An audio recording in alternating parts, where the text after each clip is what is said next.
When will the Nintendo Switch 2 arrive, and how much longer do PC players have to wait to play The Last of Us? All these questions and more will be answered in today's weekly news roundup.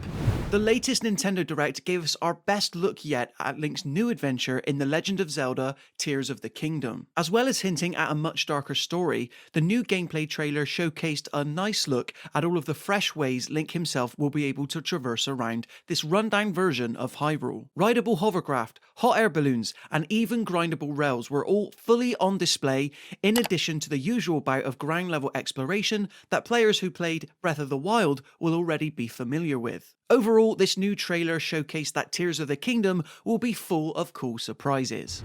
It's looking even more likely that The Legend of Zelda: Tears of the Kingdom will be the last big first-party AAA game to release on Nintendo's current console. That's according to certain news reports anyway, which go on to suggest that we could be playing the Nintendo Switch 2 as early as next year. We know, we're always hearing rumours of a Nintendo Switch 2, but when you consider that it has been 6 years since the original Switch released, it does seem likely. A Nintendo Switch, the original model, has now sold a staggeringly large 122 million units worldwide. The Switch was already Nintendo's best-selling home console, so the question now is, can it beat the Nintendo DS's impressive 154 million sales?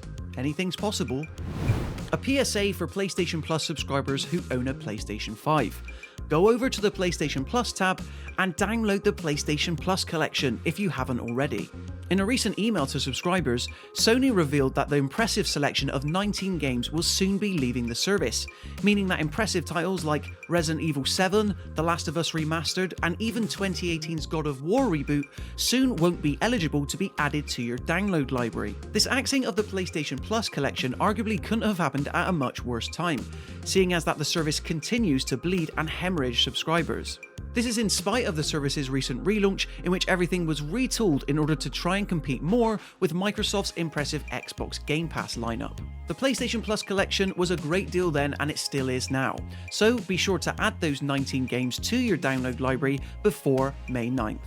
Chatting to your friends online on PS5 is about to get much easier, but only for some. PlayStation's long-awaited collaboration with Discord looks to be finally taking some effect, as those signed up to the console's system software beta program finally have access to use Discord on the console. This means that no longer will players be forced to use a separate device with Discord on it or use the PS5's in-game chat in order to speak to others. Instead, there's a lot more flexibility that should come from the PlayStation 5 official Discord integration. Having said that, there's still no word on whether PlayStation 5 Discord integration will be rolled out to PlayStation 5 users everywhere, but recent rumours do suggest that it could come as early March.